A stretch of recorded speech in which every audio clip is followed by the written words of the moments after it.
কুল্লু নাফসিন যায়িকাতুল মউত। আল্লাহ রব ইয়া রব্বে করিম, একদিন তো দুনিয়ার থেকে যেতে হবে, মায়া মমতা সব ছেড়ে তো যেতে হবে, মা বাবাকে ছেড়ে যেতে হবে, স্ত্রী পুত্র স্বামীকে ছেড়ে তো যেতেই হবে, আমার শখের ব্যবসাটা তো ছেড়ে যেতেই হবে। মওলা গো, একদিন তো আমাকে ছেড়ে যেতে হবে।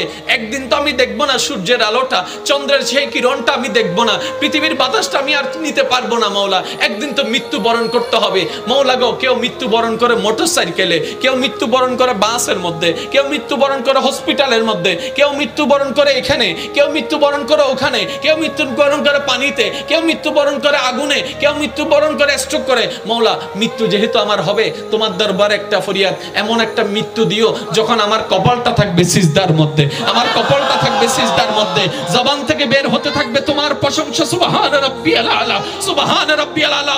মওলা গো, আমার জীবন সার্থক হয়ে যাবে যদি আমার মৃত্যুটা তোমার কুদরতি কদমে সিজদার মাধ্যমে হয়ে যায়।